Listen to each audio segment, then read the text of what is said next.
Hey everyone, this is Stelly FD with Closer, and in today's video we're going to talk about the 10 things and 10 mistakes that first-time sales managers make. And then a little bit about how to avoid them, hopefully. So you just got promoted. Typically, you probably were in a sales job, being an account executive yourself. You've been somebody that was quota producing, that was crushing it, that was closing deals. You've done such a good job that now you get the gig of being a sales manager. Now you are going to be responsible to empower other people to perform at their best and to manage a team. Isn't that amazing? Isn't that exciting? Awesome. What is the number one mistake that new sales managers make? Well, they think that what got them to that position will get them to the next one. You think that what made you become a sales manager will be the same reason why you're going to excel at a sales manager. And usually it's a really clear fork in the road. What made you great at sales is the foundation for being a great sales manager, but it's not equal to being a great sales manager. Actually, it's going to be completely different. Managing and empowering others to do their best work is not the same as doing great work yourself. Those are very, very different skills. And if you're great at doing that work, you're going to be more authentic, you're going to be more persuasive, you're going to be usually more effective in being a good manager and empowering others and teaching others to do their job well. But you're going to have to change. You're going to have to change how you structure your day. You're going to have to change what kind of skills you acquire. You're going to have to change how you interact with people. You're going to have to change how you prioritize your day. You're going to have to change almost your entire day, the entire way you work, the entire way you approach things. Because now it's not going to be any more about you doing the work really excellently. It's going to be about you hiring, training, coaching, inspiring, managing, setting up processes, and making others do the work in an excellent fashion. And that's a very different skill, very different thing. So the number one mistakes new sales managers make is that they think they can just keep doing what they were doing before, thinking the way they were thinking, keeping on their habits, their routines, their way of work, and that's going to lead to disaster. You need to change. Don't think you can still stay in a salesperson's mindset when what you're truly trying to accomplish is becoming a sales manager. The next big mistakes that new sales managers make is that they want to be loved and liked instead of being respected.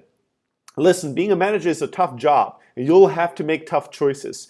You need to be an honest person, an authentic person, a truthful person, somebody that's reliable, somebody that people can count on, somebody that sets the standards, somebody that does great work, somebody people want to follow, but you don't have to be somebody people love. You just don't. It's a nice bonus. We all want to be liked. We all want to be loved, but it's not essential for being a great sales manager. Actually, if you're trying to be loved, if you're trying to be liked, if that is your priority, if that's what you're focusing on, you're probably going to be a pretty shitty sales manager. Because the things that you focus on, the way you prioritize, the way you act, will be upside down. The nice-to-haves will become the must-haves, and the must-haves will become the nice-to-haves. So trying to be liked and be loved means you want just everybody to think you're a great person. Besides that, it's usually always like a way to not be liked, and a big turnoff in social interactions is for you to be needy. And people that want to be loved, that need that feeling that everybody likes them and admires them and thinks they're great, these type of people usually don't get that admiration and that love and that likeness because we're turned off by it. We're turned off by people that are needy. We're turned off by people that need us to like them. For whatever reason, that pushes us away, doesn't draw us in.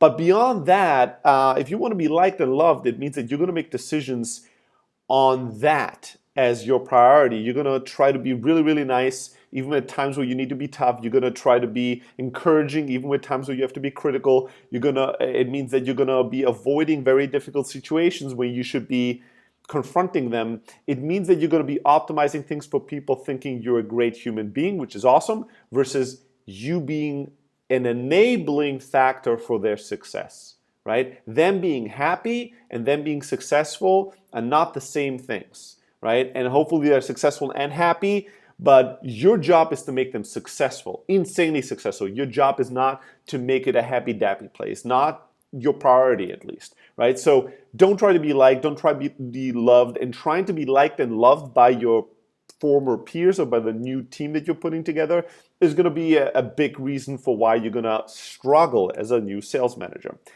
Reason number three and mistake number three that a lot of new sales managers make is, and related to that, the reason number two or mistake number two is to try to avoid conflict.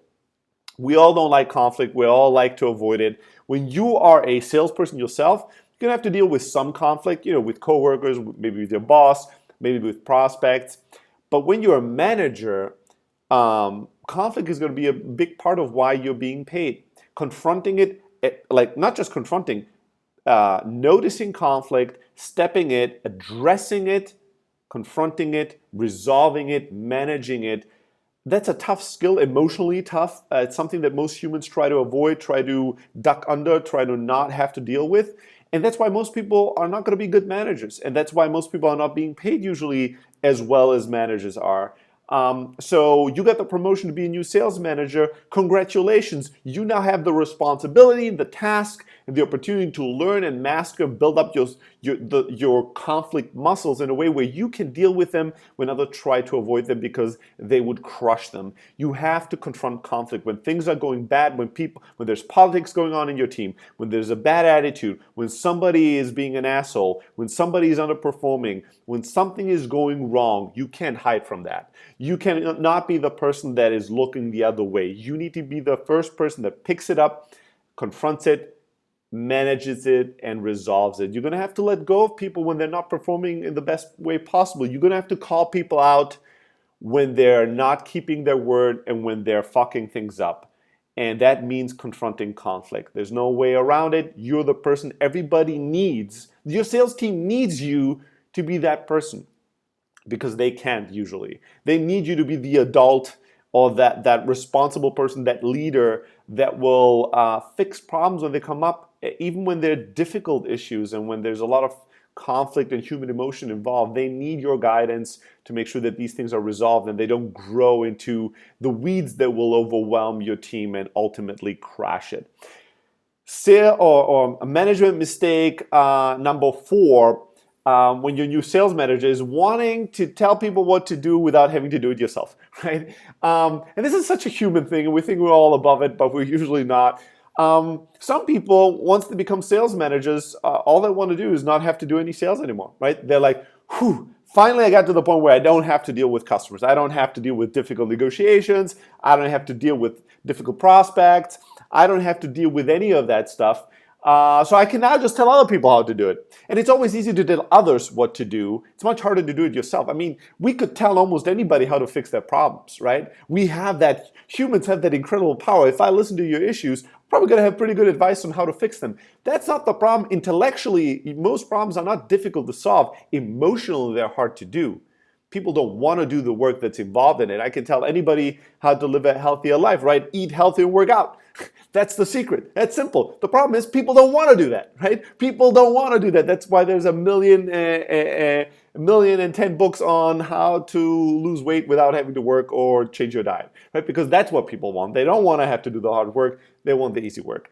And the same thing is true here. You don't want to be a sales manager that tells people how to do things that are really, really difficult to do and unpleasant without demonstrating that you're still willing to do them. Don't ask anybody to do something you're not willing to do.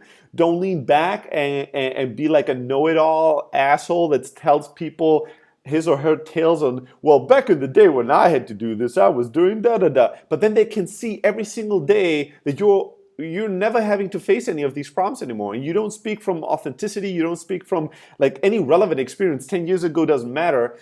Do you know how to do this today? Are you willing to do this today? When you ask me to do something painful, something difficult, something challenging, can I look at you as an example on how you do this and follow your example? So when people have to call an angry customer, pick up the phone and demonstrate how to do that. Call that difficult customer yourself and show the team how to deal with a difficult situation like that. When the team is, struggling with prospecting and the numbers are just not coming in and they're really, the lead quality is not good or whatever the hell it is, don't just prescribe solutions to them and leave them alone with their issues. Jump in there and say, you know what, for the next 1 or 2 days, I'm going to work from the trenches with you, trying to experience the problem myself and see if I can creatively come up with solutions to help you guys. Don't be the type of sales manager that stops selling, right? Which is, you should always do a little bit of sales so you know what you're talking about. You have that sales smell that people can sense that you are one of them and one of the team, but you need to also make sure that you never, ever, ever ask your team to do something that you're not willing to do. All right, the mistake number 5 out of the 10 mistakes that new sales managers make is that you're trying to cater to your own ego. You want to appear smart, all-knowing. You never want to show any weakness, which means when mistakes are made, which they are, and there's going to be lots of mistakes, and when you don't know the solution to something, when you don't have your facts straight, your information right, you don't have the data, you haven't looked into something, you've not done your homework, you are going to operate, or a lot of sales managers, new sales managers, operate under the false assumption that you always want to pretend that you're smart, all-knowing, that you know what's going on. So your natural instinct is going to be to hide your weaknesses and to pretend as if you know something even when you don't. Don't do that. Everybody can spot that a mile away. People's BS meters are incredible, especially salespeople's BS meters are insanely fine-tuned. And you might fool them once or twice, but sooner or later, people will get around to your bullshit and then you're fucked. Once people don't believe you anymore, once people think that you're hiding things when you don't know the answers to things, once people think that you're trying to hide your weaknesses, they're going to lose all respect for you, and you cannot lead or manage people when they don't respect you. You can manage people when they don't like you, but you can't manage them when they don't respect or believe you. That's it. Game over. You're done.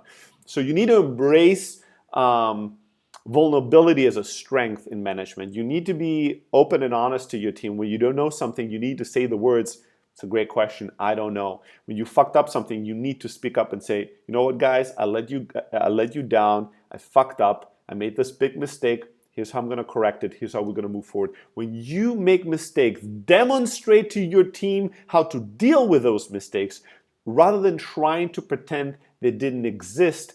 Because if you do that, and you set that example, everybody else is going to follow, and everybody else is going to do the exact same thing. And then you have a huge team full of people with excuses, with a closet full of skeletons, and you're going to be fucked, right? So don't do that. Don't try to appear all-knowing, smart, and amazing. It's not gonna be great. And that leads to the next mistake that new sales managers make, is that some of you have amazing skills in something. Many times it's sales, right? And because you're really great at something, or maybe you're a really great salesperson, or you were a really great salesperson in the past, you're trying to use that skill set to amaze people. So this is not the same as trying to be loved or liked, but it's similar in the sense that you want to do things to feed your ego. I was one of the worst offenders on this. When I was a young sales manager, my biggest mistake, the biggest mistakes that I made when I started managing salespeople, is that I wanted to impress them by how amazing of a salesperson I was. So what I would do is I would do all these amazing things, like I would, throw them the yellow pages and tell them to pick a number, and I would call random people and start a cold call and turn it into this amazing sale or close. And every single call I would make, I would completely make up on the fly, different script, different approach, different energy, different angle. I loved that. I had fun with that. I was a person that thrives on that challenge and could tap into his creativity in those situations. And I would amaze and inspire people, and that was awesome. But the problem was that nobody could follow that script because it didn't exist. Nobody could just do what I was doing because I didn't even know what the fuck I was doing, right? So everything I showed them was for my personal gain, for my ego, for feeling amazing, for looking in the eyes of my team and everybody going, "This guy's incredible at selling." But then when they had to do it, they didn't know how to replicate what I just done and what I just demonstrated. And I wasn't able to teach them because I also had no clue what I just did and how I did it. So all it created were these people that had these unrealistic expectations on how to generate sales themselves. They were inspired by me, but they were not managed, they were not empowered by me. And they were failing because they were trying to be me and trying to have my style when it was not really their authentic self. And they were struggling because there was no structure in the way they were trying to accomplish success. So this is not about you. When you're a sales manager, it's not about you. Try to do things and never ever do things that can't be replicated and repeated, taught, and scaled. Do things that you can teach others to do and allow people to be a little different, so not everybody needs to be exactly the way you are if you're exceptional in one area or the other. And be really, really aware of that. I had one aha moment in my early sales manager career where I met this guy that was incredible as a salesperson, and he was teaching us how he teaches his sales team how to close deals, and he had printed out 20 pages, 20 slides, and he had a little like brochure-like thing that he was using to make a sales presentation. And to me, that brochure was just so stupid, and it was he looked like a beginner to me going through it. It was good. It was like a very well-structured sales conversation, sales presentation, but it was not inspiring. It was not creative. It was not effortless. It was very structured. He was going through a pamphlet of like 10 slides to go through the whole thing. And I asked him, do you really? I mean, he'd been in this industry for many, many years. I'm like, you've been in the industry for like 5-6 years. You're an amazing guy. Do you really still need slides to know what you're saying? And he looked me in the eye and he went, no, I'm not using this because I need it. I'm using it because that's what I expect my team to do, and my team needs it. And I was like, mind blown. I was, oh shit, that's the exact opposite of what I'm doing. It's like, yeah, well, when I hire new salespeople and I coach them, I show them these 10 slides, I guide them through it, I give them an approach, I give them a process, something they can do. And when they see me in a sales conversation, they see that I do the same thing, and they see how I do it so they can replicate and they can work around that. If I do it without the slides and the little pamphlet, they will attempt to do it without, and they can't. It's a very, very powerful moment in my sales management career. So don't be the idiot that I was and trying to amaze and be impressive, be creative, but do what empowers your team and do something that can be replicated and repeated with them. All right, the next mistake that new sales managers make is that you're trying to be hands-on, right? Either you want to be hands-on or it's just in your nature. You're micromanaging. You're trying to be around everything they do, all the decisions, all the calls. You're walking around or constantly looking over people's shoulder. And all you're doing is you're slowing people down. You're not empowering or accelerating them. And if you want to be involved in all decisions, all negotiations, all email exchanges, all you do is you are now creating bottlenecks, because you won't be able to help answer and be there for everybody instantly at all times. So all you do is you're slowing things down. You're creating bottlenecks. You're creating frustration. You're also creating the feeling in the team that you don't trust the team. You don't believe in them. You don't think they can accomplish what you want them to accomplish. And again, you're making people dependable on you, depend on you and rely on you, which means that they're not used to thinking for themselves, making decisions on themselves, executing fast and furiously. They're used to just doing something and then knowing you're gonna look at it and you're gonna tell them how to change everything. And at some point people check out and they just wait and rely on you, versus you teaching and training people to be completely self-reliant and know how to do the job without needing much help from you. You're teaching them to totally rely on you, which will make your life miserable. The other mistake that people do is the opposite of that, is you want to be totally hands-off, either because you're lazy or because you read in management books that hands-off approach is much better, where you just tell people what to do and then you lean back and you think you have not to look over people's shoulder. You don't have to check anything. You don't need to be there. You don't even need to be at the office. You're playing golf with a customer or something. Being totally hands-off will also create issues, right? People don't think that you're doing the work. People don't think that you're there for them. People don't think that you're involved enough in the details. And a lot of times you don't know the details enough to give good guidance and to be a good manager, because you're always just at a 10,000 feet view perspective. You're missing the details. And when you give advice, when you give feedback, when you set the plans, They're unrealistic from day one, and everybody knows it because you have no clue what the day-to-day really looks like. And a lot of times people want to be hands-off because they think that's great management style, but that also has its issues, right? Here's the thing.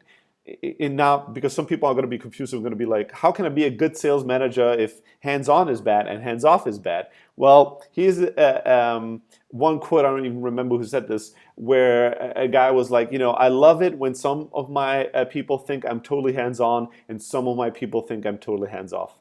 And what that means is you want to manage people the way they need to be managed, and not everybody needs to be managed the same way. Not everybody's empowered in the same way. Some people need a little bit more space to be the best version of themselves. Some people need a little bit more kind of pressure and intensity around them to perform at their best. You want to adopt your style, but in general, in the beginning, I would opt for something in the middle where you trust but verify, right? You give people the chance to do work and go out and make things happen, but you check in. You look into the emails once in a while. You listen to a call once in a while. And if something stands out as bad or big opportunity for improvement, you step in and you help. You make yourself available, but not for everything, right? You help and you're involved in things, but not in everything, right? So you find ways to empower your team and to be there for them without micromanaging them. So you try to find a good balance, and it's not easy, and it's a thing that needs a lot of practice and making a lot of mistakes and admitting and standing up to them.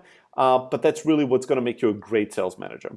All right, the last two mistakes that new sales managers make. Well, we talked about you trying to be amazing and try to be perfect. Well, the other mistake is you wanting your team to be perfect. You want, having the expectation that your team is going to know what you know, having the expectation that the team is going to be able to perform the way you do from day one or even better, it's just unrealistic and it's going to disappoint you.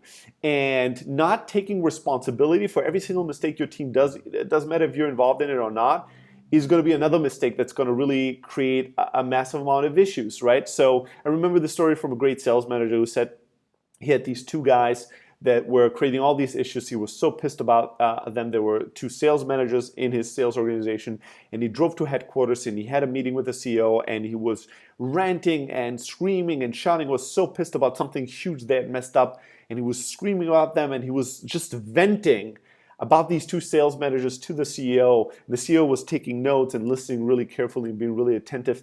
And then at the end of that rant, he looked at that VP of sales and said, all right, let's do this first. First, tell me who was the idiot that hired these two people and promoted them to sales managers so we can get rid of that person first, and then we'll figure out what to do next. And at that moment, the VP of sales stood up, walked out of the CEO's office.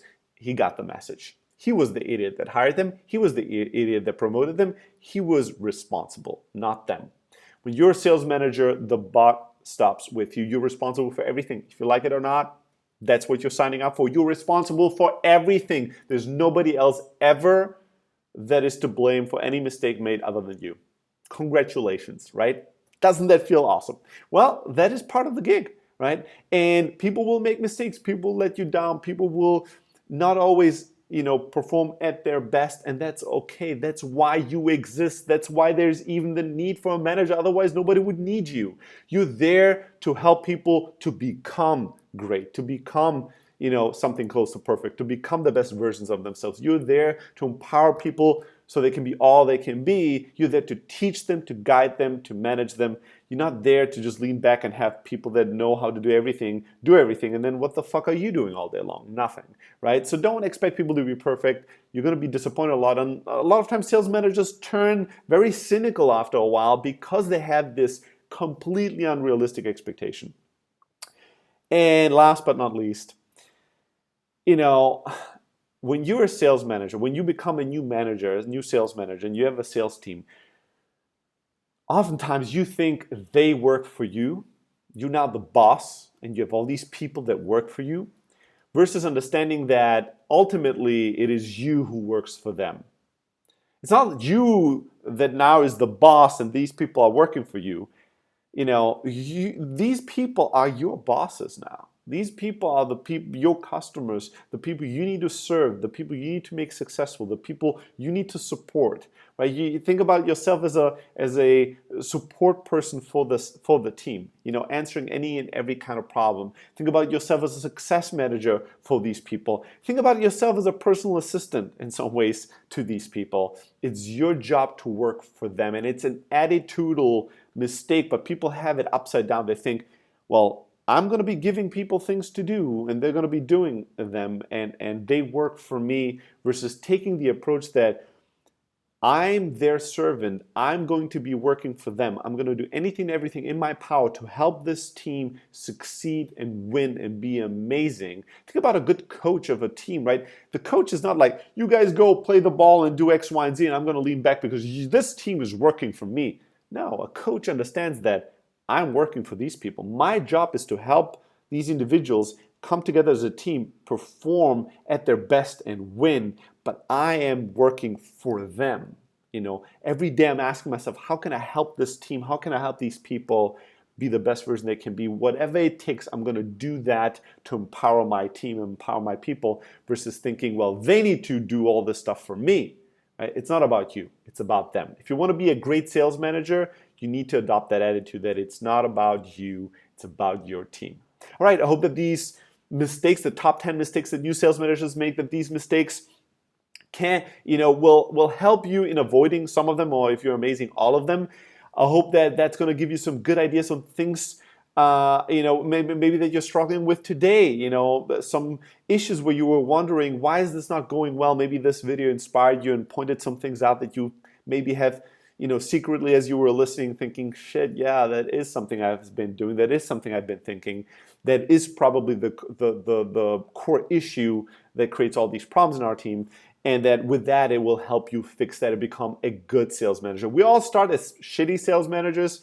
Just go one step at a time. Try to be from a horrible one to a shitty one, from a shitty to an okay one, from an okay to a good one. All we can do is try to be a little bit better every single day and do what we expect from our team to do. All right, I want to hear your thoughts. If you have any other things that new sales managers have done wrong, or you have made as a mistake as a new sales manager, please share it in the comments. And please go to blog.close.io. If you haven't already, subscribe to our blog 2 to 3 times a week. Highly tactical and strategic tips around sales and entrepreneurship. If you want to ever get in touch with me personally, just shoot me an email at stelly@close.io. I'm always there for you. Now let's go and get them.